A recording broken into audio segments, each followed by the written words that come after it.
Yeah. And we are live, guys. What's going on? Clyve, how you doing, man? Man, I'm sicker than a dog. I think it's just a cold. I hope it's just a cold. But since it's like, I know what the hell it is, but it's like I always get sick on Thanksgiving. That But, sucks. well, true. On the other hand, I'd rather get sick on an off week and have to move only a couple of things than move like 40 things. Yeah, this is true. This is definitely true. You got a lot of you got to be in court a lot this week, or is the court closed this week? No, it's like Thanksgiving is day after tomorrow, so it's closed on Thanksgiving. So I didn't have anything yesterday, so I went to the office for a little bit and shivering and freezing. I mean, shivering and sweating, shivering and sweating. That's never fun. No. Then you can't sleep either. Off and on. And the funny part is, it's like I've got an off switch and someone's fucking with it. It's like if you don't hear me say anything, just say my name a couple of times because it may mean I've powered down. I gotcha. Good morning, Thomas. Got Thomas Burnett in the chat there. What a great guy. Yeah. What you wearing watch wise, by the way? I'm just wearing the Apple Watch, man. I don't have a sick watch. Yeah, I hear you. I'm just wearing the G-Shock, of course, as usual. It's been getting a lot of wear time. I'm thinking actually about. I'm waiting to see what kind of deals they have for Black Friday, but I might pull the trigger on that Hemi probably Friday, the Hamilton. So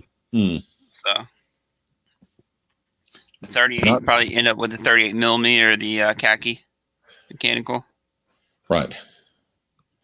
Well, I know we're not going to talk about politics, but some interesting things last night. Yeah. God, I can't even read. Man, thanks, Thomas. Yeah, Rick is always pretty good. He's got real great knowledge and a lot of cool pieces, as you know. But yeah, there's some interesting stuff going on in the political arena as well.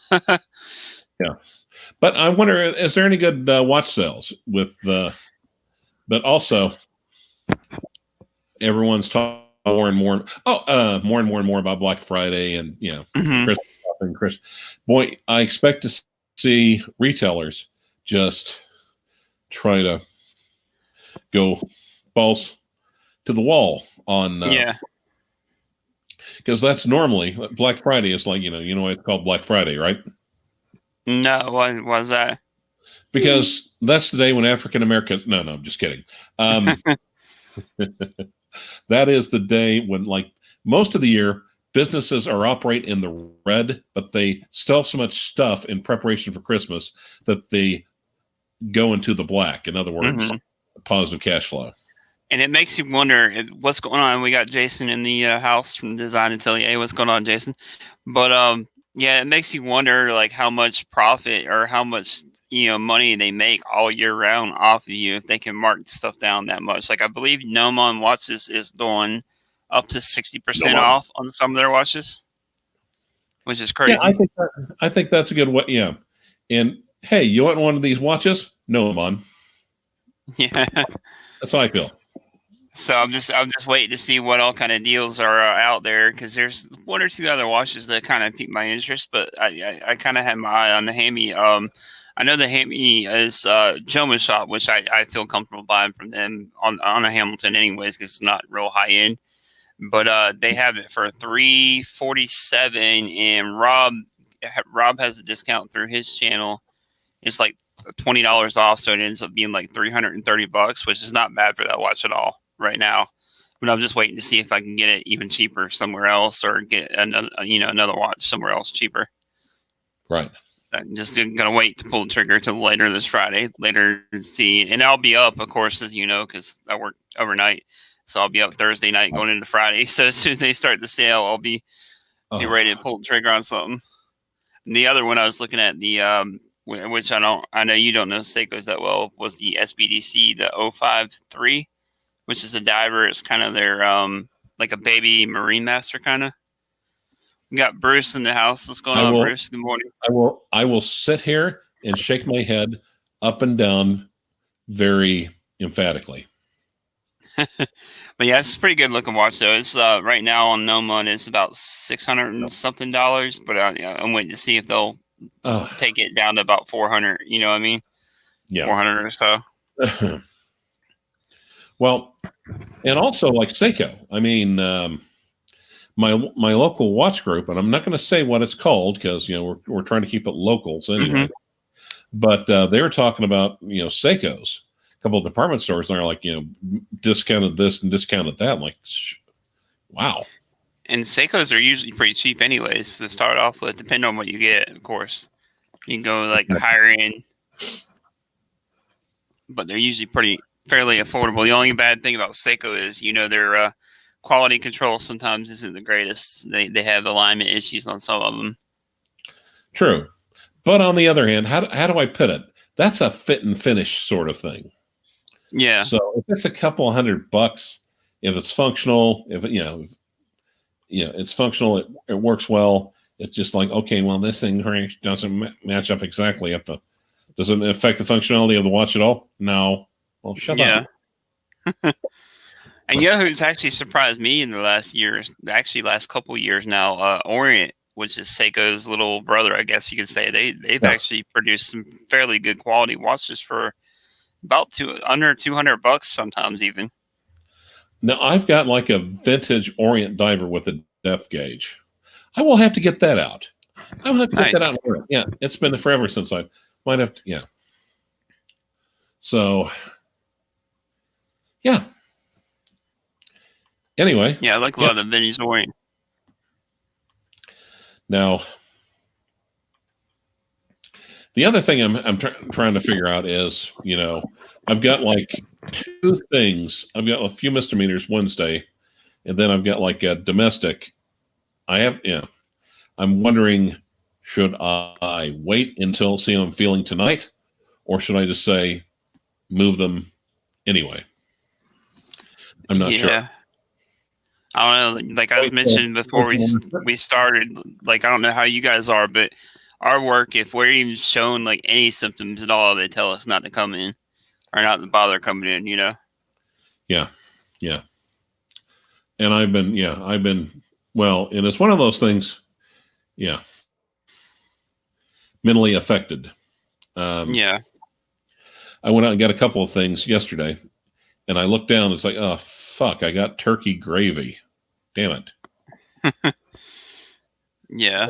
I haven't had anything in like well over 24 hours. So I was like, well, so as I thought about it, it's like, turkey gravy, that kind of works the same as broth, really. It's just a little thicker.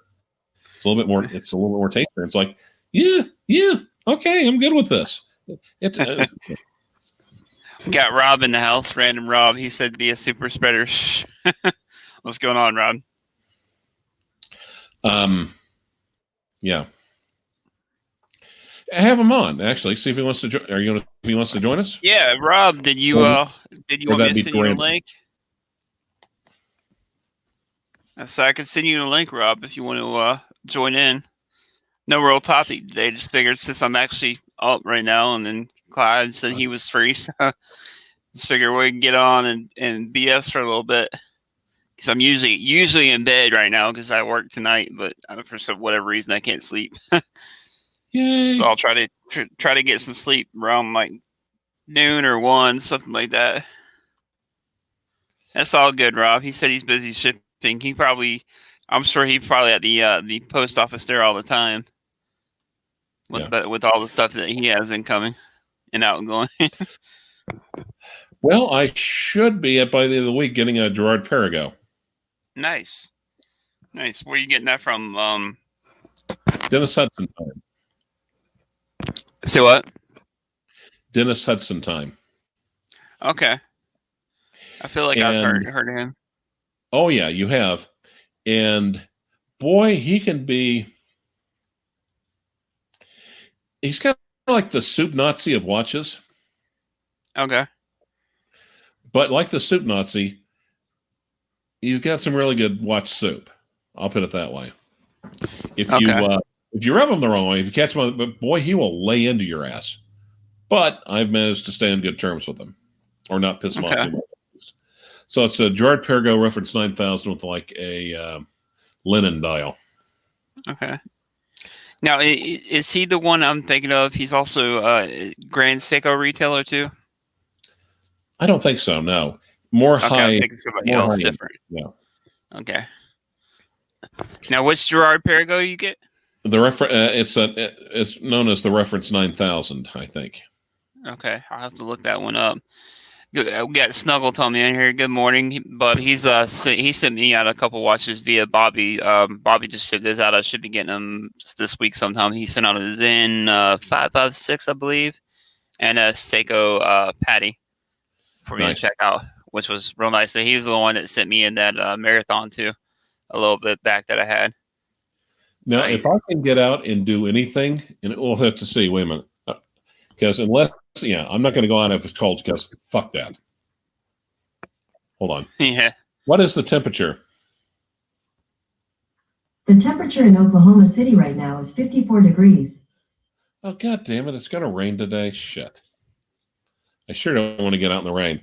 One of the things I'm thinking about doing is I'm thinking might go out and get some. What's that? Oh, right. Sorry. What was I saying? You said you were thinking about going out and getting something? Getting some patches or some nicotine gum. Something to wake you up? No, because with this upper respiratory thing going on, when I vape, it freaking hurts. Oh, puff, yeah. Ow. Puff. Ow. Thinking, this might be the good time to give this shit up. Yeah. But yeah, that's definitely. But yeah, I'll definitely have to look up that GP though. Rob's saying that and some whiskey should be all set. But okay, a friend of Bill W. But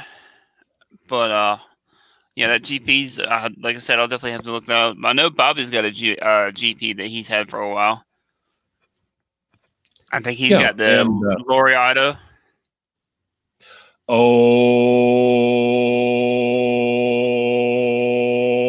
I think is that the diver?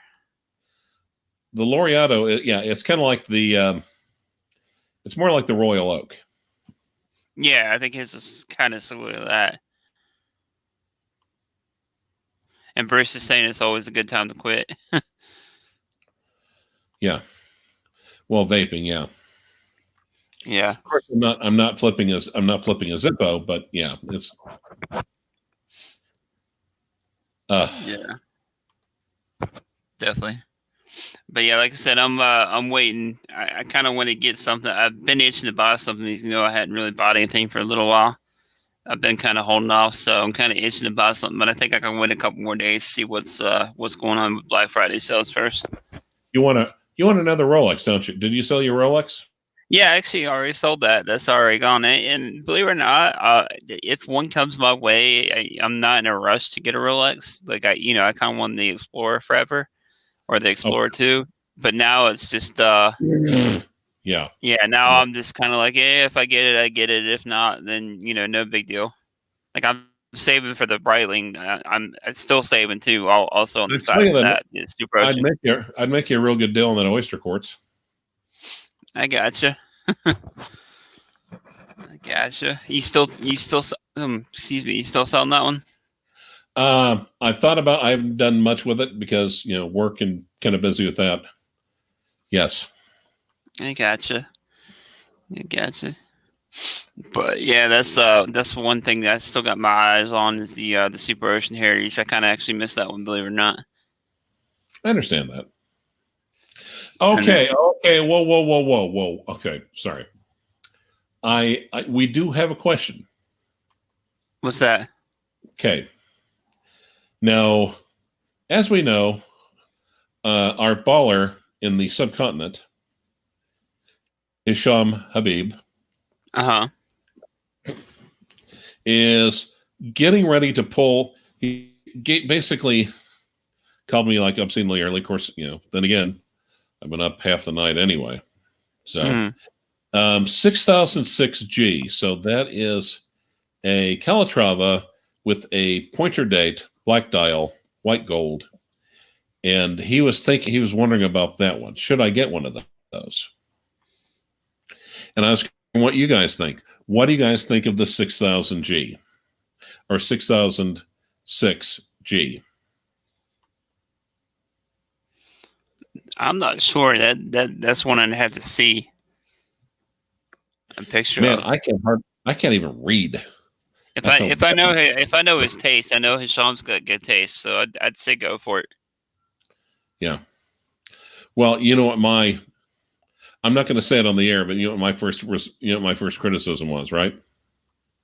What's that? I reminded him who else has one.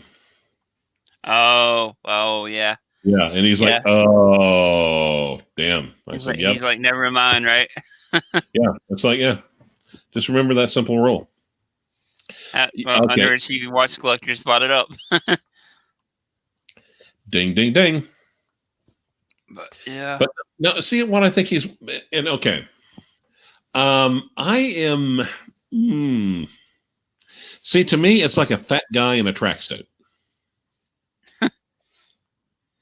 Bruce says if you buy that, then you have to get 5 identical ones. But it's a fat guy in a tracksuit because it is a dress watch trying to pretend it's a sports watch or sporty watch. Now, in a way, I could almost see it because it would be a little bit more versatile. It would be more jack of all trades. Mm-hmm. So yeah, but I kept. Yeah, my first spot, my knee-jerk reactions. Well, hell no, because you know who has one. But yeah, and I was just wondering what you guys thought. No, of course, my thoughts. If it's what he really wants, then he should go for it. I said if it sings to you, if you put it on, and you hear cherubs, and because it's his money in the end. Yep, and he's actually sold off some Rolex, which is, can you believe that? Yeah, that's surprising. Yeah, I know he had pretty much every Rolex you could think of. He had, right? Yeah, he actually had a Rolex wallet. Nice. Exactly. And yeah, I'll let you look at the comments because I cannot see shit. That's how bad I am right now. Gotcha. Everybody's saying, they're just saying hey to each other, and like I said, Bruce was saying if you buy that one, you have to get 5 identical ones. So they're just kind of talking amongst themselves right now. What's everybody in the comments? What's everybody in the chat, by the way, wearing watch-wise this morning? What are you guys all wearing? I can take a guess at what Bruce is wearing. What's he wearing? The overseas? No, Blueshirt Buddah, Bruce. Oh yeah, okay. Never mind, yeah. Yeah, I can take a guess at what he's wearing. And Danny Gianetti's got a question for you, Clyve. He said, when are folks going to jump off the Rolex wagon? It's everyone getting tired of Rolex in the 80s selling practices. Yeah.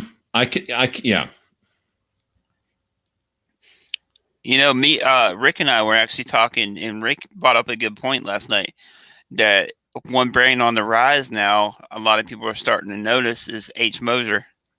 Yep. And they're one kind of going on the rise. Exactly.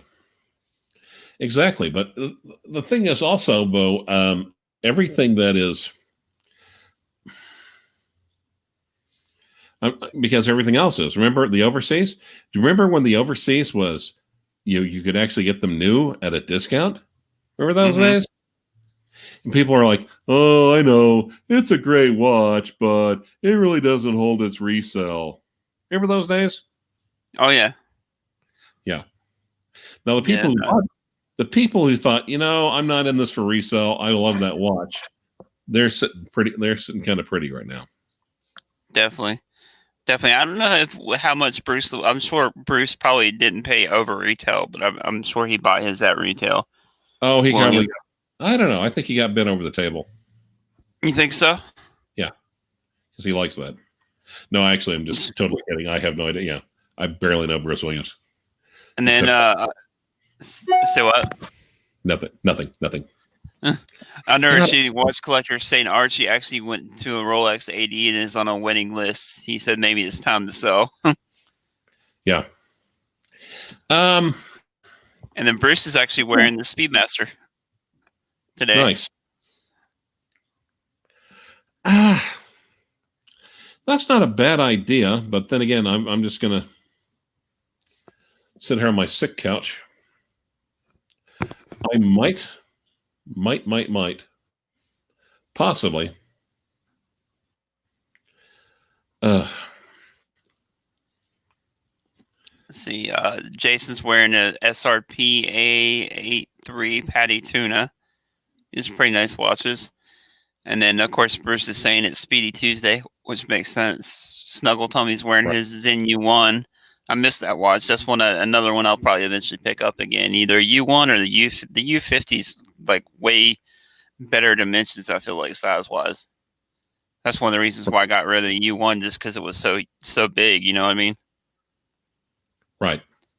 And then Thomas is wearing the Radia Dosi, and I think I'm saying that right at the moment. And then, if you're not, go ahead. What's up? I was just going to say, Underachieving watch collectors wearing a G-SAR Marathon. Those are awesome watches. Well, what were you saying, though? I forgot what I was going to say, so that's all right. I'm a little out of it.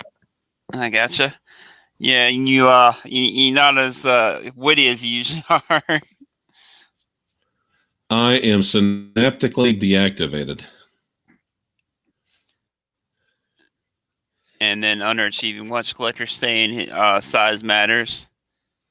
Watches, I think it definitely does, especially how it got Bobby Legs in the chat. What's going on, Bobby? One time in undergrad, a bunch of us were just sitting down and just started drunk, wasted. And we literally started talking about she's drunk, she's wasted, she's waylaid, she's hammered. And then it was like, it was like 3 pre-meds, 2 English majors, and somebody else. And we sat there all morning or half the day. We sat there until lunch, from breakfast to lunch, coming up with different words for drunk. Synaptically deactivated, though, was my personal favorite. It's like, I like that one. Yeah. Yeah. Yeah. But Blueshirt Buddah. See, well, yeah. Say what? Yeah. Actually, go ahead and post the link and see if anybody wants to join in. Absolutely, yeah. Why not?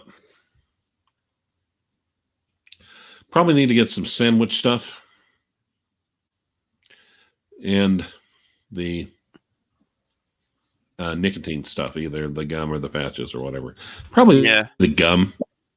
Probably the gum, because those patches, if you're a hairy dude, those patches are a pain in the ass. Man. The worst part, speaking of that, the worst part of when I just had hernia surgery. This was out of work for about a month and a half. The worst part of the surgery wasn't the actual surgery. It was taking where they stuck the IV through on the arms, like the tape, the medical tape they used on your arms, like on your hands, pulling that off was like the worst part, pulling your arm hair off. That sucks. Like not the actual surgery itself. But there's a link there, guys. If anybody wants to join. I broke my leg after high school, or summer of my freshman year in college when I was back home. And so they basically slapped me in a plaster cast and shipped me off to Oklahoma City, for my small town. Mm-hmm. Hey, guy. Hey, Jason. How's it going, bud? Chilling. Yeah, got Bruce on. What's up, Bruce? Hey, Bruce. Good morning. Gross. Man. Uh, So, Feeling any better today? what you guys getting into? Not much. Office work.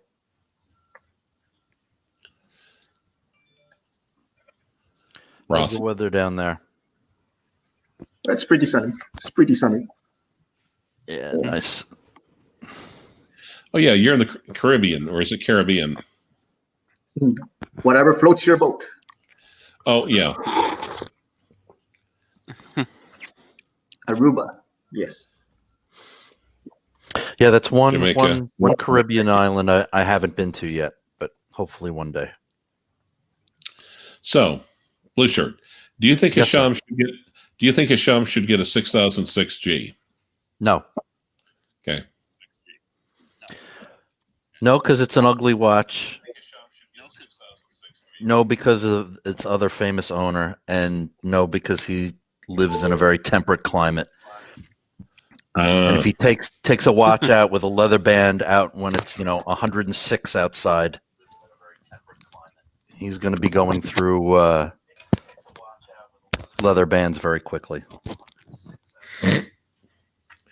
True, but something tells me leather bands are, that's not going to be a huge. He probably has a strap wall, He probably does. But with big boobs. yeah, I mean, another Calatrava. I mean, I don't know if Walla has big boobs. I would just like to think that they do, just because, think about it. I just think that particular watch is ugly. There are other Calatravas that I like a lot better than the 6006. But if it makes his heart sing, then God bless. Well, I know he's offloaded a lot of Rolex, so yeah. Well, that Patek pilot watch, and my favorite thing to do is look at it and say, "Hey, nice zenith." Right. Was it the 5270 or something like that? I can never keep these Patek reference numbers straight. Who fucking cares? I can't remember reference numbers to save my life. Yeah, when I looked at that one, I realized my instant criticism. Hey, nice Oris.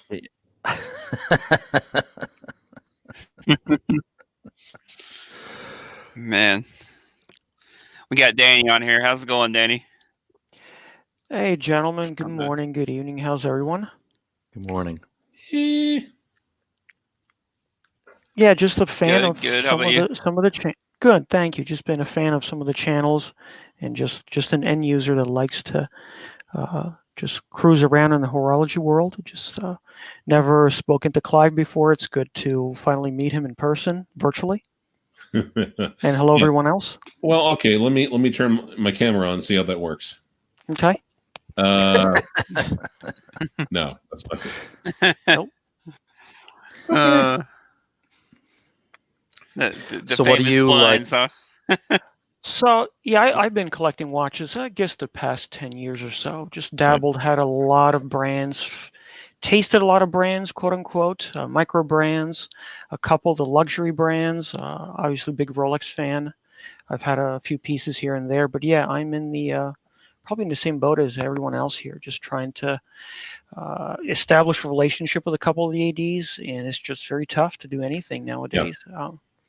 And I've even seen or read and gotten the feedback that it's just hard because even if you establish a relationship, you've had some sort of a buying history with some of them, it's hard. So just wanted to get everyone's take on that.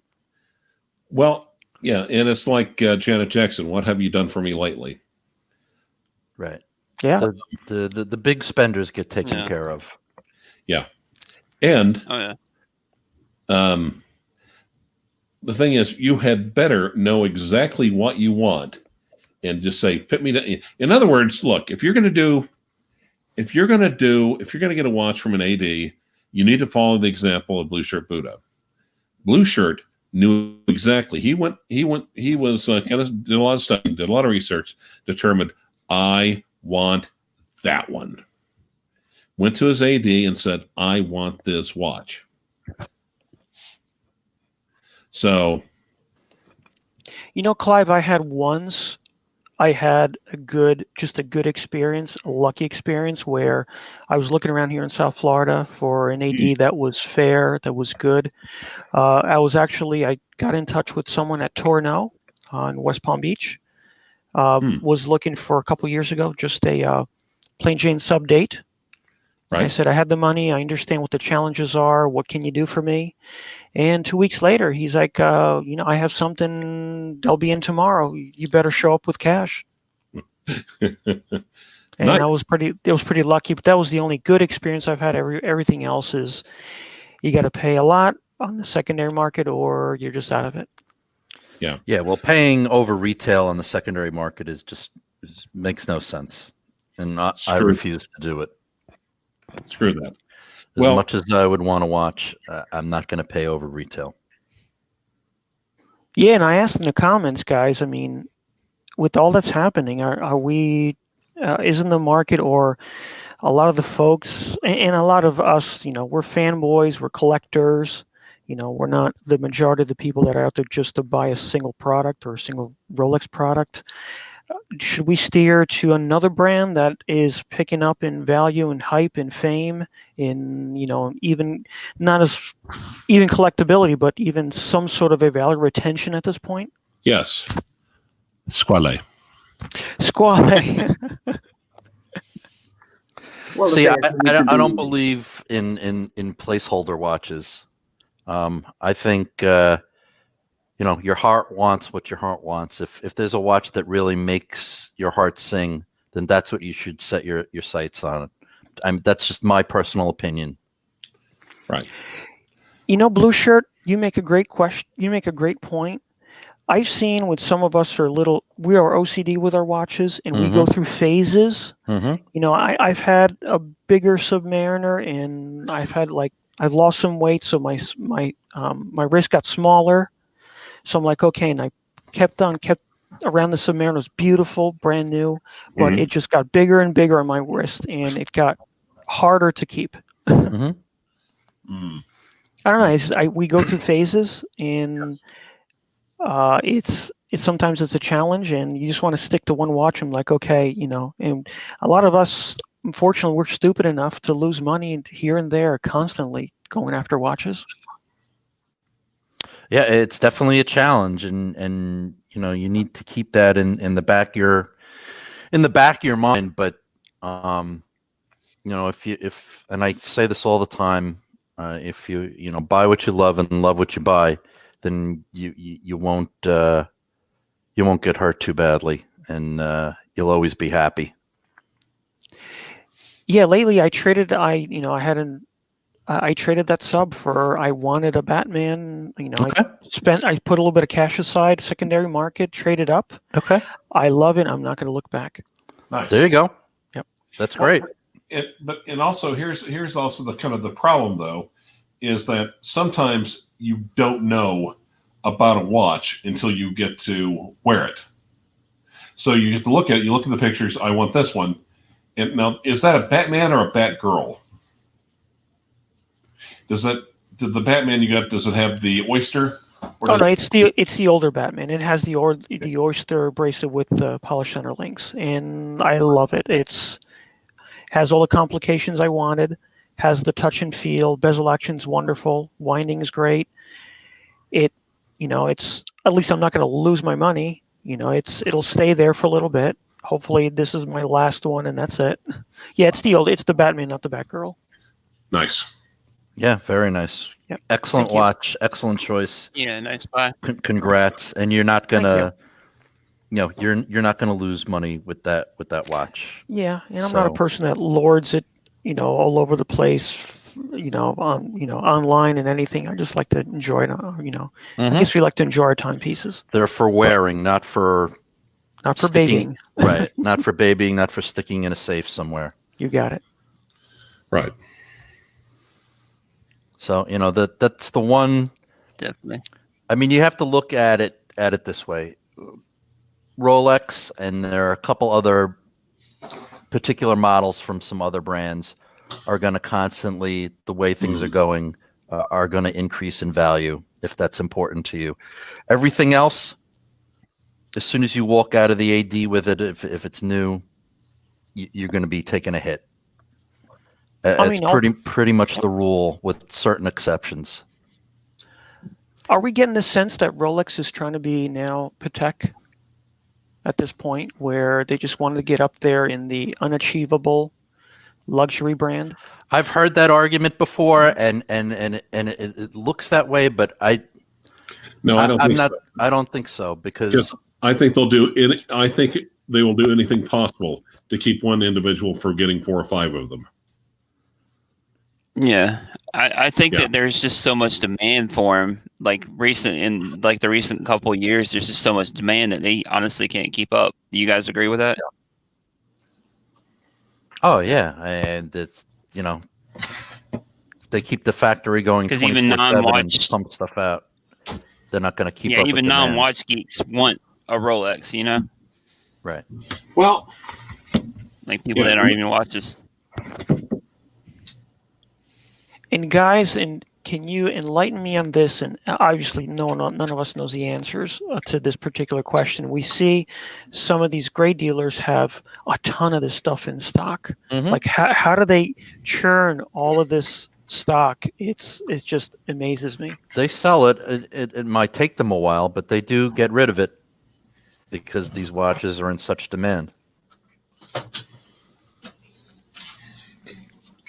And there are people that are willing to walk out of the AD with a brand new watch and go to a gray market dealer and flip them for a profit. And I keep on seeing interviews here and there and some articles from people that are affiliated with Rolex saying that they're trying to stop this trend. I just don't know how. I think maybe it's having the opposite effect. It really benefits their brand. So behind the scenes, it's a good thing for them. I don't know. What do you guys think? Well, I don't think it's a good thing for them because they're losing revenue. That they want Rolex to make money, and they are trying to crack down on it. Okay. If they find out that a certain individual has flipped it, or no problem. Not only will the person who bought it, could possibly be blacklisted, but the AD could take a major hit. Hey, you mean Afro-American listed? Yes, of course. And then Bobby's saying it sometimes discourages him from buying Rolex. Well, and yeah, I know he wants that date. Because I think it's the time. I mean, unless there's one that you really specifically want, unless you already have a pre-existing relationship, I think it's the time to move on to other brands, frankly. I think it's time to keep your eyes up and scan the horizon. There's a lot out there that's not Rolex. Trying to find out who is the next Rolex. I don't know, maybe Tudor. I've seen some good stuff from them. Mm-hmm. What do you guys think? Yeah, Tudor are fantastic watches. I had a GMT Diet Pepsi. That's a great watch. I've had one too. It is a thicker. It is a thicker watch. Yes. But it's the quality, the feel, the bezel, and it's top notch. I mean, it is beautiful. I think Breitling is moving in the right direction. They're coming out with some nice looking stuff.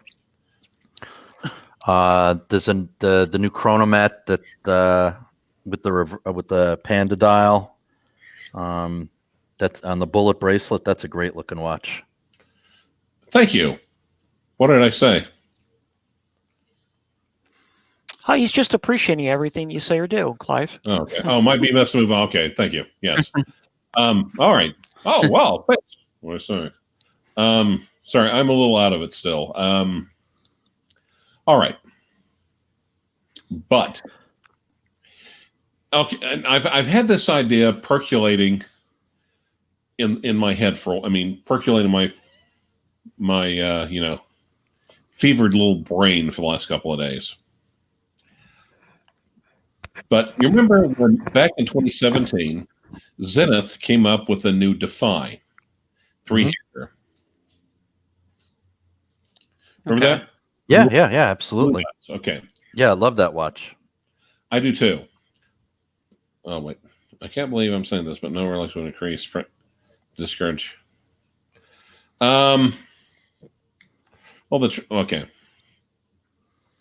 You see, and the problem is that Rolex, and I've heard some people say that the real value of Rolex, the real cost of Rolex isn't the MSRP. It's the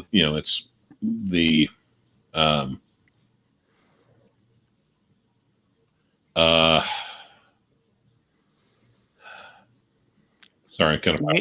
Do you mean like the dealer price, whatever the dealer pays? No. Okay. Third party or resell. Resell. Yeah. Oh, okay. Resell is what I was going to say. Yes. Sorry. Sorry. It's just like I kind of feel like I've got an off switch, and occasionally someone will come along and flip my off switch. It's like, all right. But okay. So the reason why people want Rolex so badly is that the real worth of a Rolex isn't what the MSRP, it's what it's being sold for on the secondary market. And I think everyone has come to realize that. Mm-hmm. But, and so that's why everyone. So in other words, Rolex is giving more than its money's worth.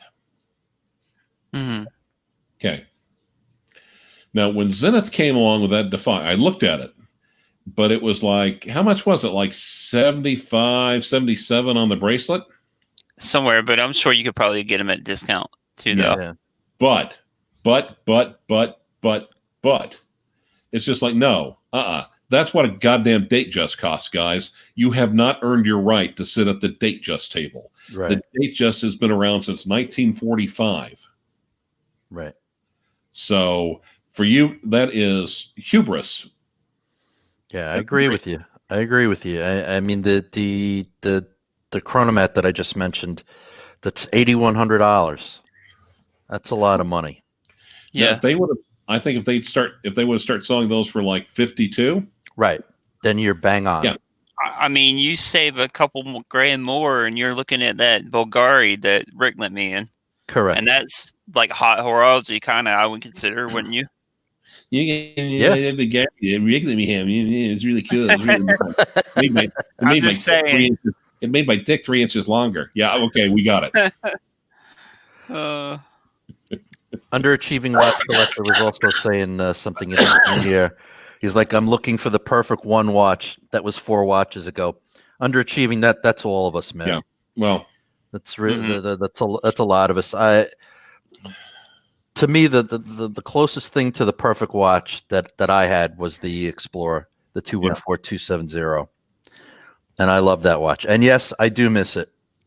Do you miss it? I do. Do you regret selling it? Do you regret selling it? Do you miss it? No. Yes. No. Yes. It's all good, Jason, about the bad internet. No worries, bud. Yeah. Because I noticed we lost Jason. Yeah, he's talking to us from a far distance. Oh yeah. Not to mention isn't there like a hurricane or something there right now? Or yeah, there's always hurricanes down there. Okay. Boo hoo. Yeah. But he makes some great videos. I'm sure everybody that's watching this channel watches Design Atelier's channel. He's got a fantastic channel. Great photography. But I also think that established watch brands should maybe take some lessons out of the independents, out of the startups, out of them. I hate to say micro brands because that's an overused term.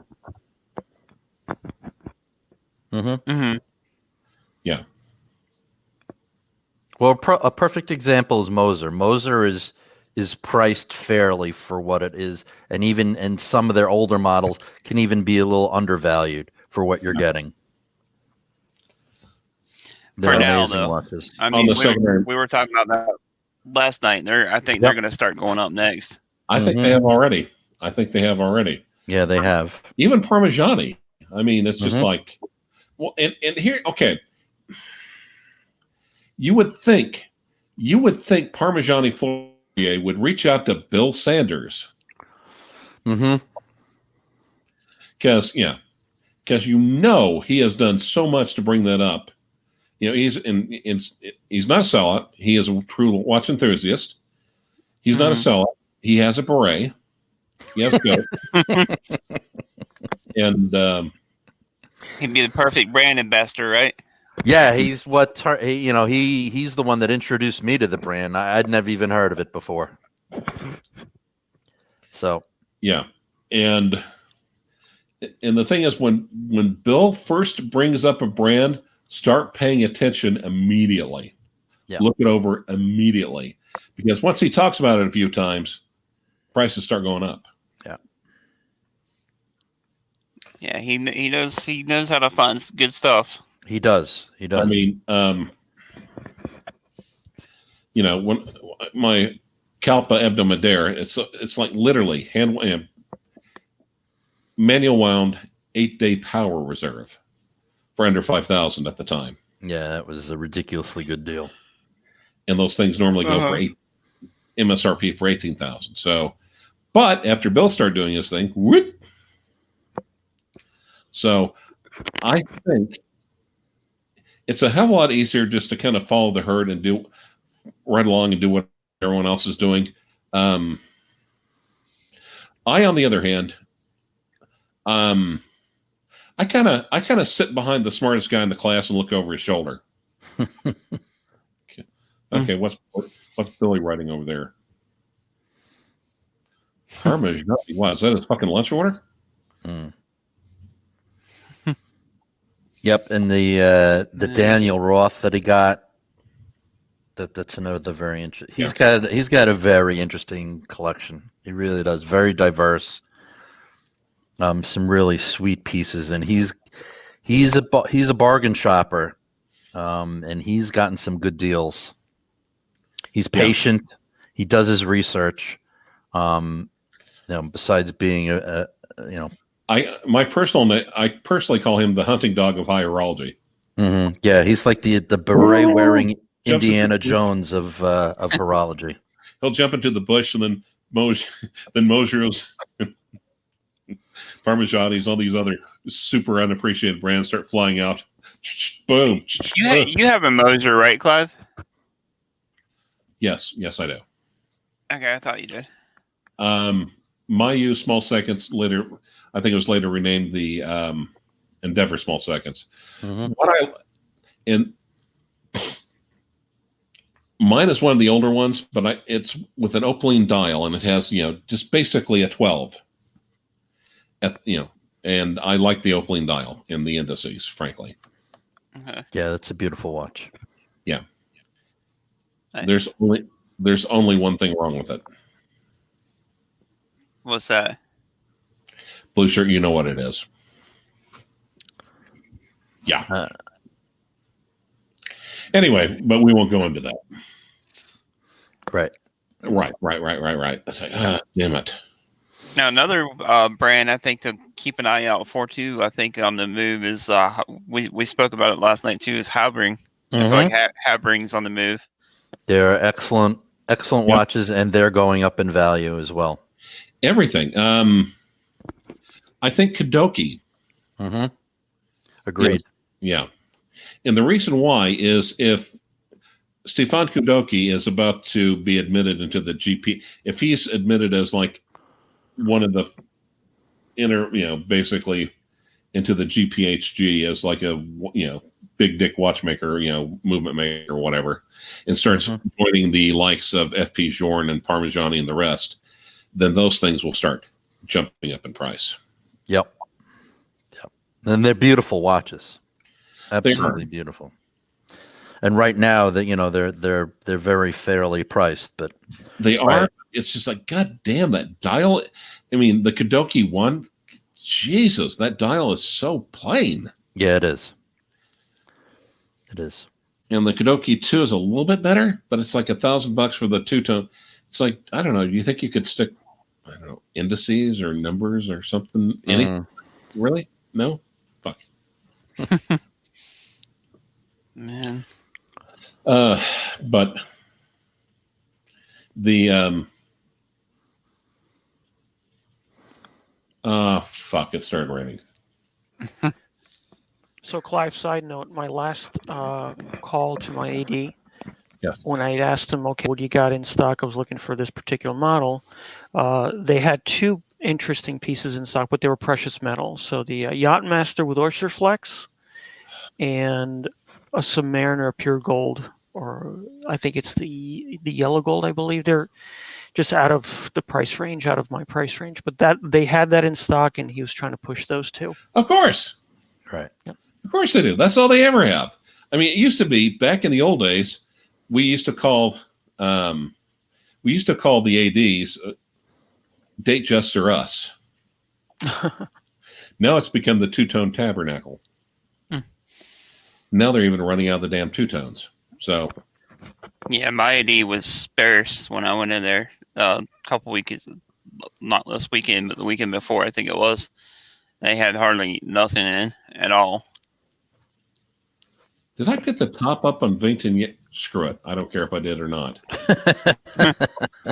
Uh-oh. I think I did. I wouldn't swear to it. Is it snowing your way, Clive? No. What about you, Bruce? No snow. It's actually, it looks like a beautiful day here. So Nice. yeah. And Fort Lauderdale is sunnies in the 80s, very little humidity right here, so it's a great day to go out for a walk. Don't take this personally, Danny, but you suck. Yeah. Thank you. Yep. Yeah, it's not too bad here at the beach either. I'm in Myrtle Beach. I'm wanting to say it's supposed to be close to 70 today. It's not too bad. Gerard Perigo, I think, like I said, so Gerard Perigo might have some things looking at. I mean, if you could find a good deal on Laureato. I'm sorry. I'm trying to reach down and remember what the hell these things are called. And I can't think. I can see the watches in my head, but I can't. The Laureato is a great watch. Yes, but and GPs are very underappreciated. What about Laurent Ferrier? And Laurent Ferrier, again, beautiful watches. Now, what about the one that I can't think of it. I cannot think of it. It's almost like it's like another like Royal Oak wannabe or one-off. Polo S.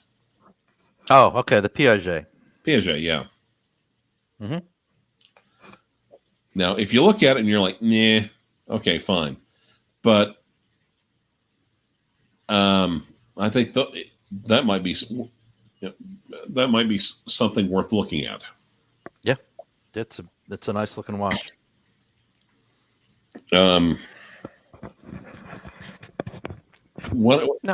Clive, I know some of the channels they review. I mean, they also entertain as much as they entertain luxury watches, even micro brands. Anything that shows any promise, because I know some YouTubers out there don't even want to entertain micro brands. What do you guys? How do you guys feel about that? I mean, I've seen some of them. They're not bad for a price proposition models. Yeah. What do you guys feel about it? Yeah, it depends on the brand. There's a lot of good micro brands out there. I've reviewed like everything from Casio to Boulder to Blancpain and everything in between. And there's definitely a lot of value in a lot of the micro brands. Like I feel like Monta, especially for the money, for what you pay, a lot of people might think a couple grand for a micro brand is a lot of money. But once you see the quality of Monta, I would put them up there. Of course, I've experienced Breitling, Tudor, Omega. I would put them up there probably with entry-level luxury pieces, wouldn't you, Bruce? Yeah. There's some fantastic micro brands that I like a lot, and if you watch us on Sunday afternoons on the Flip and Zippo channel, we talk about everything from micro brands to multi-million-dollar watches. Okay, I love Baltic. I think are doing some wonderful things, and Zelos is they're transitioning from a micro brand into a mainstream brand, I think. Laurier makes some nice pieces. There are a lot of really, really nice micro brands. I just picked up a Mitchell Timepieces Raider, and I love that watch. It's got a lot of Zenith pilot watch cues to it, and that wasn't a lot of money. Yeah, because I see there's Lawyer and Baltic. They're coming out with some GMT homages. Correct. They don't look bad. No. Yeah, they don't look bad. Mm-hmm. That's pronounced homo age. Man. The trouble is, it's just there's so much of it. There's a lot. There is a lot. It is like a never-ending stream. That's why, like for instance, our boy Rich on What's on the Wrist. Mm-hmm. I almost think he's doing the Lord's work there, just wading through all that stuff. He is. Yeah. He is. But I kind of wonder, though, frankly, between us and the 8 people that's watching, see, I wonder if if he almost has to be like Tim Mosso or Watchbox or Hodinkee, or he can't just, how unencumbered he is when giving a review or discussing it. Yeah. It's just like reviewing Apple products. Walt Mossberg used to get like the new whatever the hell it was from Apple Computer, like a week or two before everybody else. And the other, I can't remember Walt Mossberg and can't think of his name.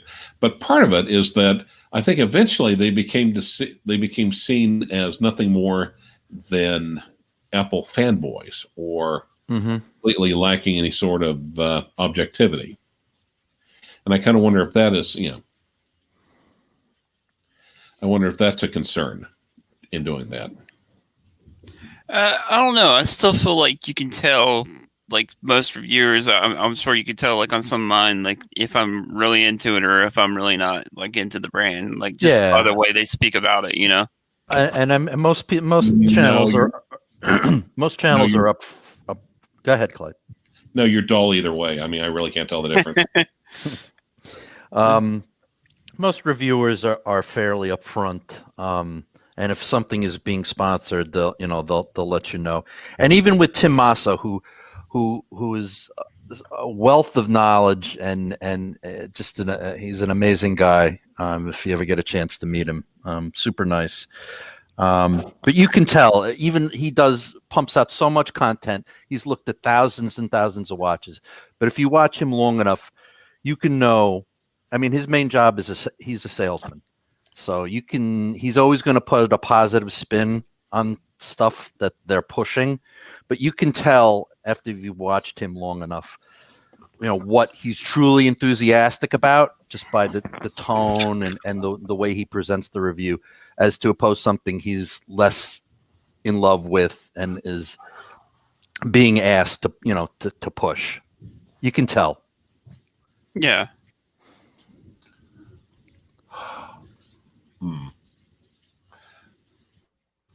I completely forgot what I was going to say.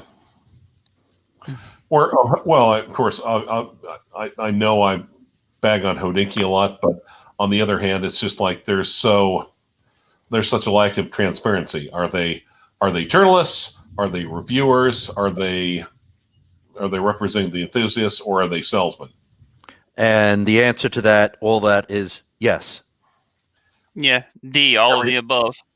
Yeah. Right.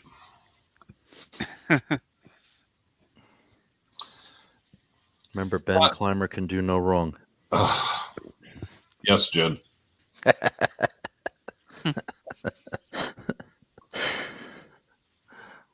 don't know. Sometimes I wonder. It's like sometimes I think Hodinkee is like they're the Mr. Haney of watch collecting or watch reviews. Right, they're going to hawk whatever comes along down the pike. Exactly. Yeah. Now I will give them this. They do have good taste when it comes out to some of their editions that they bring out, like on certain editions of the watch. They do have good taste, but they're always overpriced. Yep. Three words that make the hair on the back of my neck stand up. Hodinky Special Edition.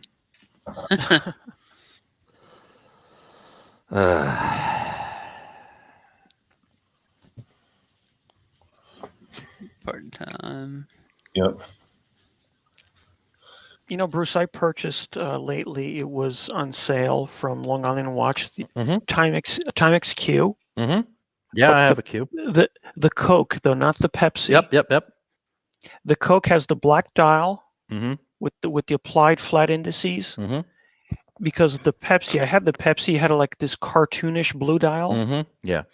And then I found there's a Casio oyster bracelet. Mm-hmm. Very elegant. Like a $10 bracelet. Right. And man, this watch stands out very well for like $120. Yeah, you gotta love it. They're fun little watches. They really are. Mm-hmm. If I want to just grab something and fly out the door, I put my Q on. Day complication. Yeah. You know, as solid as a quartz watch. Yeah, very thin. Yeah. Looks good. It's got vintage vibes. I've got it was the best $179 I've spent. There you go. Right. Oh, nice. Very nice. Yeah. And this is me. I'm Danny. Hello. Hey, Danny. There you go. Very simple. Where do you get the Very bracelet cool. from? You said. The bracelet, I can send you the model number. It's a Casio bracelet. I gotta find it. I just bought it off of eBay. It was $9. Beautiful brushing. Very nice. I couldn't believe it, and it fits perfectly.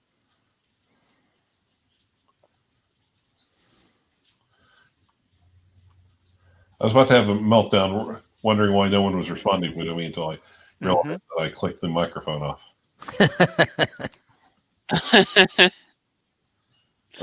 Now we weren't ignoring you, Clyve. Casio A158W. A158W. Great. Thank you, Danny. No problem. And it's if you want to buy the watch, it's like $15 or $20. But I was able to find brand new OEM on eBay for $9.99. So, Danny, what is the current state of your collection? I go up and down right now. I have some of the. I didn't say your sex life. I said your collection. I have two heavy hitters. I have GMT Master 2 Batman Oyster. Right. Okay. Nice. And then a 16700 Pepsi from GMT Master 1 from 1996. Very nice. Those are my two good watches.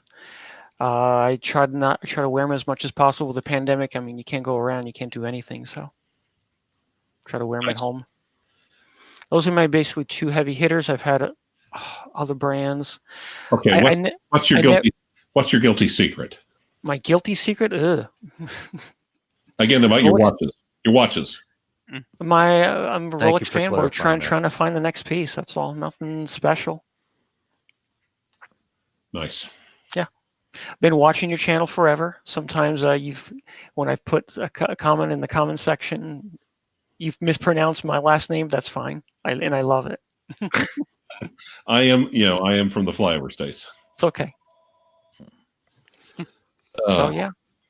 Nice. Well, thank you guys for having me over. Yeah, that's all right. It was a pleasure. problem, Good to have a fanboy once in a while. Yeah. Yeah, excellent. So. A what boy? A fanboy. Oh. Okay. Good. Got it. Yes. So yeah, it's a sick day and a rainy day. So yeah. Crazy. Well, we're going on a little over an hour, guys. You guys about ready to call it a day? Sure. Thanks for having us on, Chris. I really appreciate it. And it's a pleasure to meet you, Danny. Yep. Nice Thanks, to meet you, gentlemen. Danny. Thanks, Chris. Thanks, Bruce. Thanks, Clyve. Thanks for coming on with us. Anytime, Thanks guys. for coming Have a on, good one. guys. Thanks again. Thanks for everybody that joined in the combo on the comments. Have a good one, guys.